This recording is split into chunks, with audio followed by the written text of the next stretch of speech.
Welcome to Healthcare IT Today. I'm John Lynn, together with my colleague and friend, Colin Hung. The world of technology and healthcare, ever-changing in new and novel ways, and that's why we love this stuff.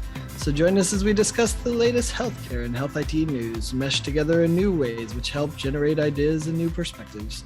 Plus, we'll have a little fun along the way. On today's episode, we'll be previewing the 2022 Fall Conference season. And today's episode is brought to you by HITMIC. Check out healthitmarketingconference.com for details on HITMIC's next healthcare marketing conference. And be sure to follow the show on Twitter at the hashtag HITSM and our personal accounts at TechGuy and at Colin_Hung. Plus, check out our 16 years of health IT blog content at healthcareittoday.com. You ready to get on the road again, Colin? ready and willing. Although, I wish this preview was going to be as exciting as, when the new cars come out, or, like the when fall football preview. Exactly. That would be a much more fun episode. But hey, the fall conference season is turning out to be a pretty busy one for 2022, I think. I feel like we maybe should do like a fall hockey, basketball, football preview, like off topic. It would probably be our most popular episode, talking. Probably. Although it'd be really hard to kind of figure out a health IT lens to whether or not the Golden Knights are going to win the Stanley Cup this year. Yeah, well, it would be, Intermountain sponsoring the Golden Knights or something, Oh, goodness. So John, what are some of the conferences that you're excited about, or that what you are planning to attend this fall? Yeah, luckily a lot of them are coming to Vegas. So thank you all those conference organizers who bring them here to my home. That's nice. So I am a little biased that way, especially with my kids and everything. But, it's interesting. One that's going to be happening right as this gets published, or maybe even after, is this Civitas Direct Trust combined effort, which I, kind of affectionately am looking forward to, like the, it's almost like the Burning Man of interoperability experts, if you will, right? Like okay. It's that place where all the interop nerds are going to be. And so I'm really interested to see how it goes, because those two organizations have such deep interest in interoperability, and they're doing a lot of work around health equity and those topics. So I think it's going to be a great event, and we're going to really see the rubber hitting the road as far as interop, what's real, what's Memorex, right? So I'm excited for that one. I think there's a number of others. I mean, obviously I love going to Chime. That's the biggest gathering of CIOs that exists. I am interested to see how health evolves, HLTH. Because now with Vive, I'm interested to know who's going to show up to health and what's it going to look like. Is it going to just be the venture capitalists and the startup companies, or are provider organizations going to go? So I'm interested to see that one. So those are maybe a few of my top ones. Yeah, for me, there are two that sort of stand out in the fall. For me, I'm looking forward to MGMA, of course. I love going to that conference. I've gone for the last, probably about the last 7 years.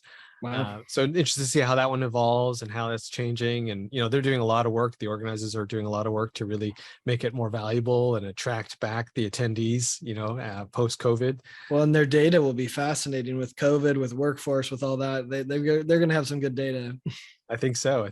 And the other one is the Shush Connections conference, which is happening in Washington, D.C. in September.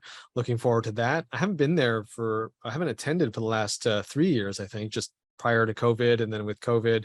But looking forward to kind of getting back and seeing all the different changes with regards to marketing and strategy and that whole world. The last time I was there was a lot of push towards more automation and more technology. So we'll see if that trend continues. But looking forward to those two. And of course, HLTH in Vegas this year. Looking forward to that. And for the first time, going to spend a few days, hopefully at RSNA. Haven't been back to that conference in probably 7 years. So looking forward to that one and seeing if it's as big and as well attended as it has been in my memory. Yeah.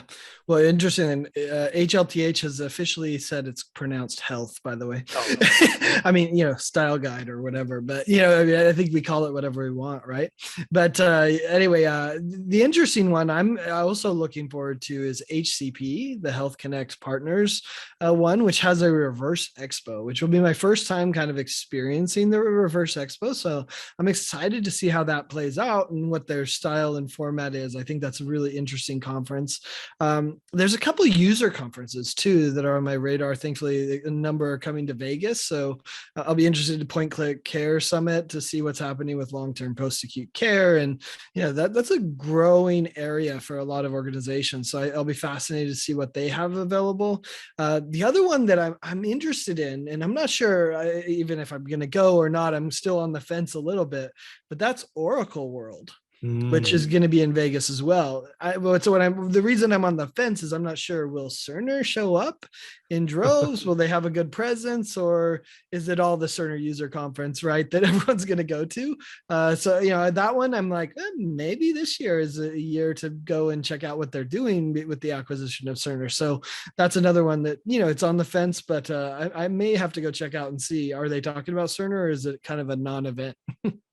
Yeah, the HCP conference with the Reverse Expo, I went to the one early in the spring and it was wonderful. It was actually very interesting to see the dynamic of that Reverse Expo work and the meaningful conversations that people seem to be having there. So I hope you enjoy that one when it comes to Vegas later on in the fall.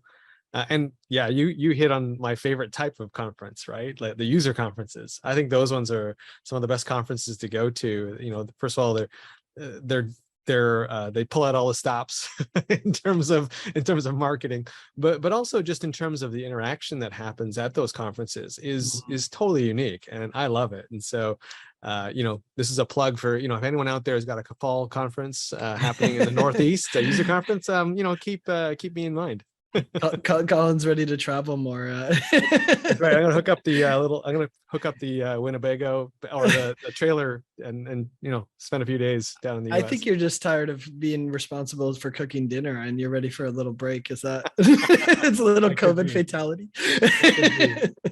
But I gotta say, John, I think we're gonna be the exception. Like I'm not sure what attendance is gonna be like in the fall.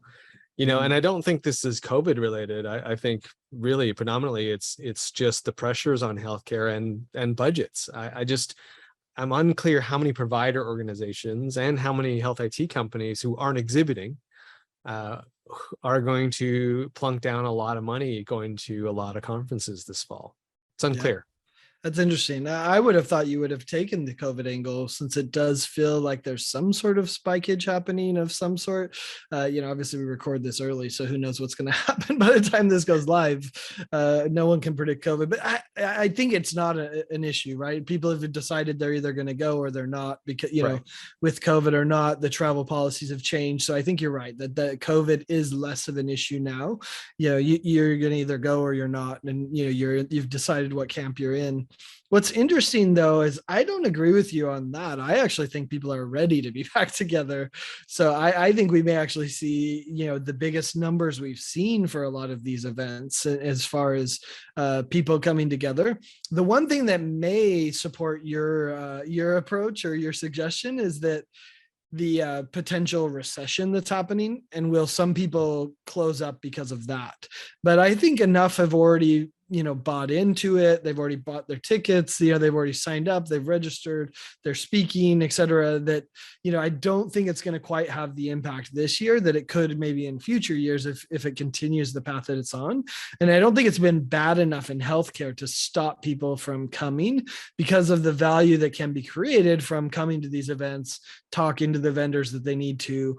Maybe they even have some user issues that they need to talk about. I think we forget about that sometimes as vendors that go to the event and people who cover the event, is how many CIOs or other provider organization IT professionals go to these conferences to talk to the vendors that they've already purchased, and how important that is to the relationship and to resolving maybe some issue that they're having. Is they're like, oh, I know I'm going to see him in 2 weeks, so I can go there and really, hammer him and tell him about the problem and get it fixed. So I think we're going to see a growth in the conferences this fall, with people just ready to, one, get back and see their friends, and two, to, get back to the work of what's done at the conferences. No, it'll be interesting to see how that pans out. Just looking at the tea leaves I'm seeing, I think people are just not going to be able to send multiple attendees like they used to. Like, instead of 2 or 3 people, I think it'll be one representative from a company or one representative from an organization going, and then kind of bringing everything back to the team at home. So, but I definitely don't doubt that there's a desire to get together, but it'll be interesting to see if the economics and the logistics are going to prove that out. Yeah, well, maybe your tea leaves are frozen because you're in Canada. It's winter. There you go. It could be. Although we're kind of going through a heat wave right now. That's true. That's true. Anyways, John, what kind of topics are you seeing being covered by these conferences? Is there anything sort of emerging as a trend?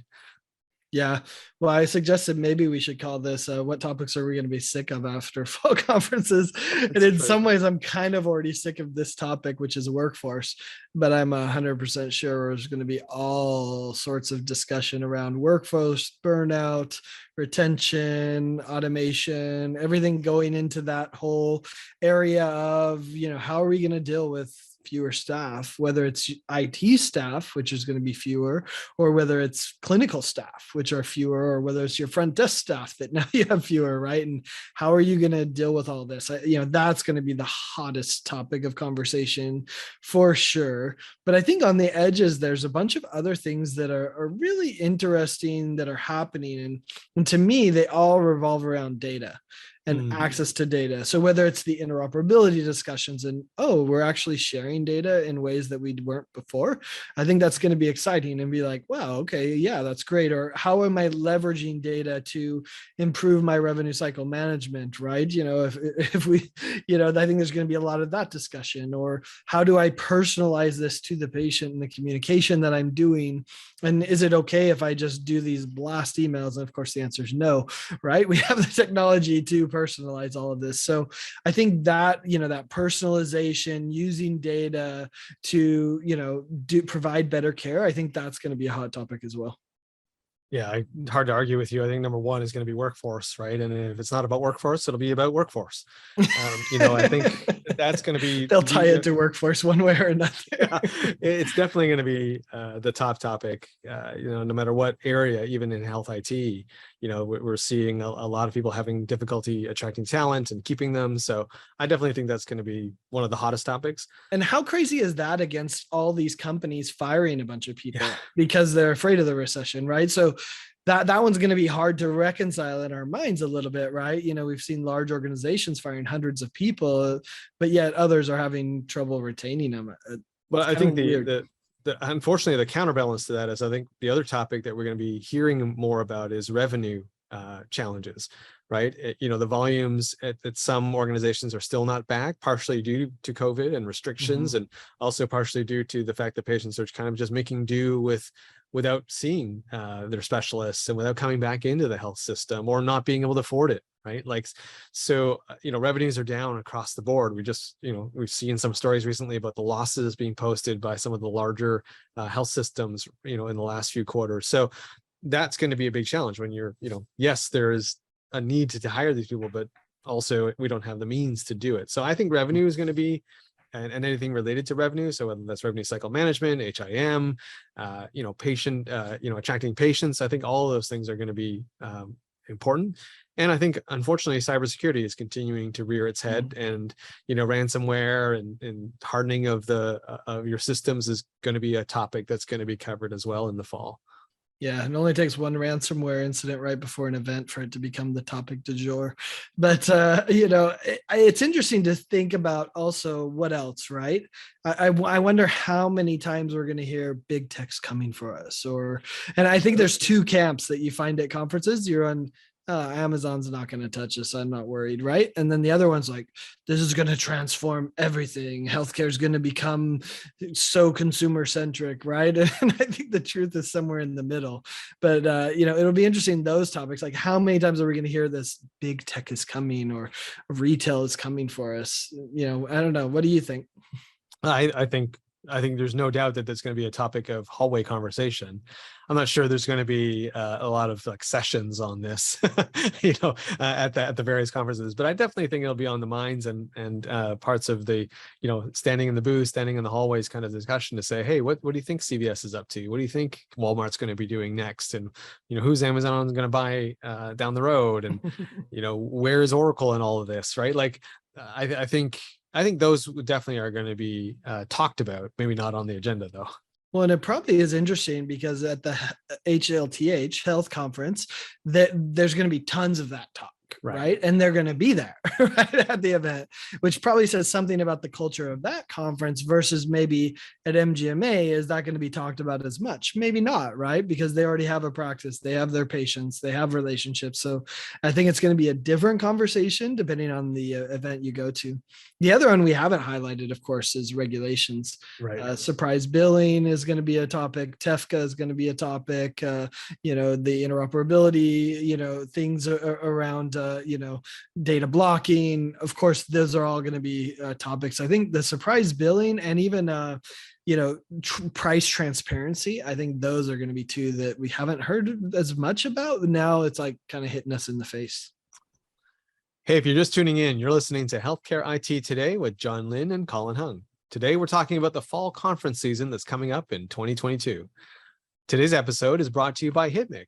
We're excited to announce that the 2023 HITMIC conference will be held in Las Vegas, January 31st to February 3rd.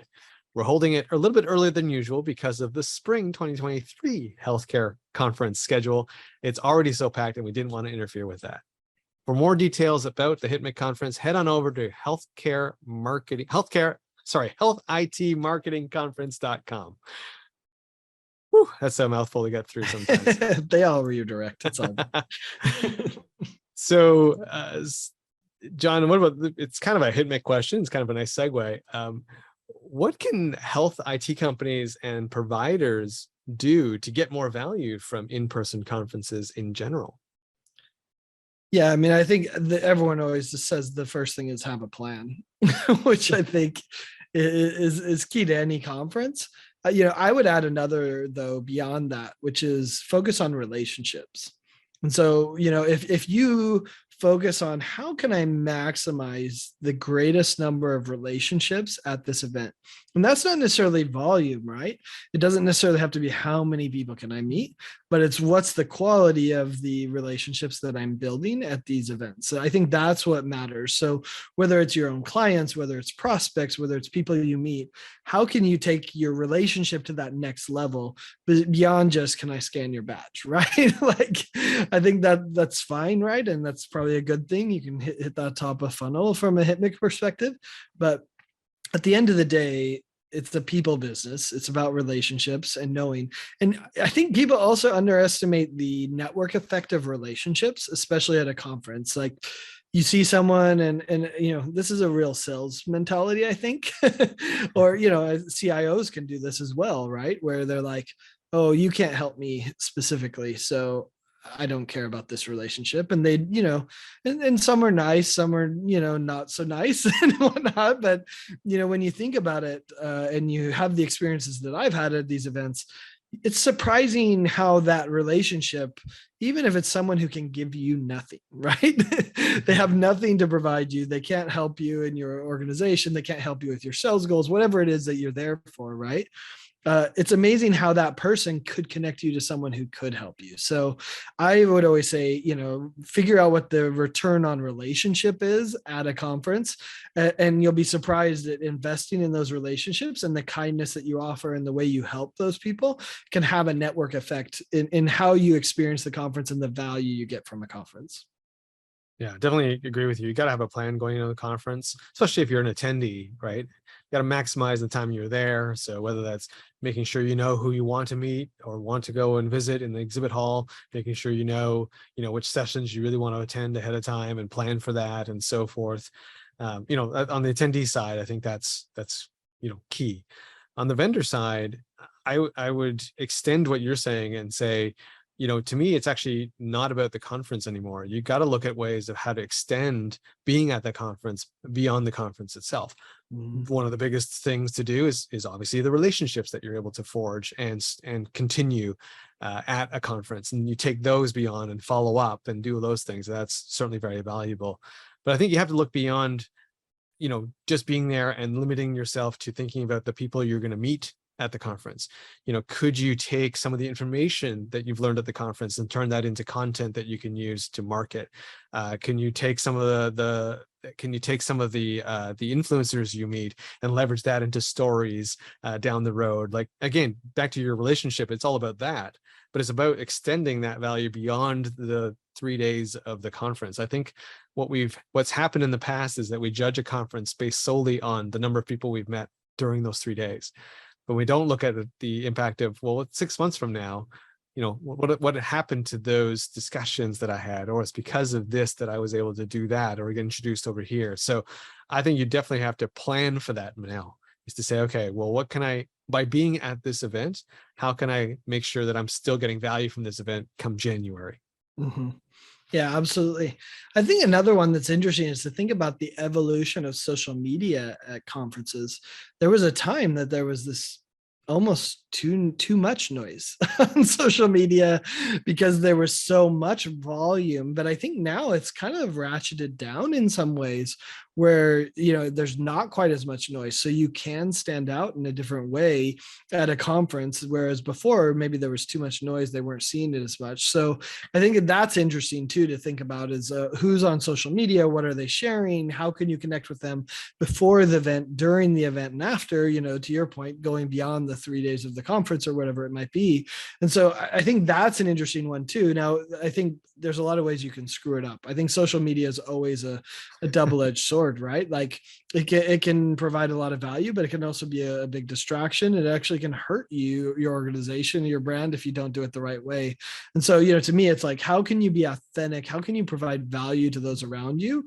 And if you find the people that are doing the same, it's amazing. I love being in a session that I'm like casually interested in and following your live tweets from another session. It's almost like I'm there, right? Enjoying 2 sessions at once, which, for my ADD brain is especially intriguing, right? Like to be able to partake in 2 sessions that are interesting and getting the high level insights from those is really powerful. Yeah, no, agreed. You're right. I mean, social media has declined in its usage since, over the last couple of years. And so you're able to stand out now a little bit more than before, where there was so much noise. I think the same could be said for doing things like summaries and, taking photos and posting that on your own blog site or to your own social feeds. Big difference. You can stand out a little bit more for sure. Yep. I would also say, don't ignore some of the classic sales tactics that maybe haven't been employed as much as before. Like, whatever city the event is happening in, like, look through your list to see who else is in that city. And even if they're not going to be at the conference, make sure you arrange meetings with them and so forth. So I think, and I would say that goes for attendees as well. I think you have to kind of do those kinds of things in order to get more value from these in-person conferences, to take full advantage of you being in those cities. Yeah. It's actually interesting though, like, John, I'm starting to see some conference organizers do some interesting things to try and improve engagement and improve the overall conference experience. I think they're recognizing that they have to work a little bit harder now to get people to come to their events. One of the ones that I actually, like is that they're actually doing a lot more to encourage people to share their content beyond the conference. I know before that was kind of like almost like a faux pas for some conferences, but now what I've been seeing lately is just like, oh no, please, like, we've actually got photos for you to use if you don't want to take your own, right? Like, just go to this site or download, go to this QR code and you can get previews of the slide that you can share right online or write them in your articles or take them back to your team. A lot of organizers are doing those kinds of things, and I think that's great to improve the value of the conferences that people are going to. Yeah, it's interesting to think about the evolution of conferences. And I would actually say that I'm pretty shocked by how little they've changed the conferences this fall season, right? I mean, I would have thought we'd see much more dramatic changes. And the only place we've kind of seen some changes is a little bit like embracing the virtual a little bit more. Although we're seeing a lot of the conferences really doing a virtual event well after the conference because they Right. realize they can't create a great virtual conference experience. And so then it kind of creates a haves and haves nots, those that are present, those that aren't. And so they're actually taking the recordings from the conference and doing a virtual event after. So I think that might be the closest thing to something interesting.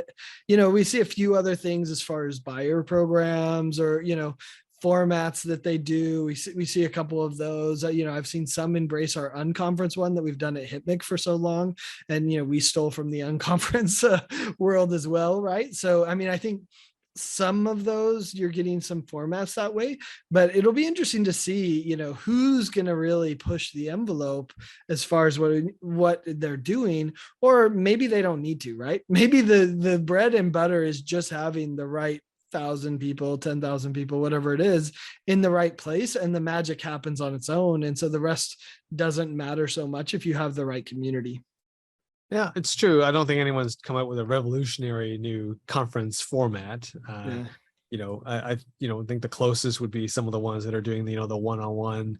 Even that's not that new, but the one-on-one style speed dating types of events. I think people are now maybe looking to those kinds of events, saying, hey, why not give that a chance, since the other one maybe not, the classic conference may not be doing it for me anymore. But you're right. I mean, it's all this. It's a lot of the same stuff, right? The similar style of formats. Where it's a lecture or a small panel. I mean, we gotta be honest though. When you're doing in-person conferences, there's not a lot of innovation that you can do. At least in terms of like if you were planning this a year ago, right, in the middle of COVID, right?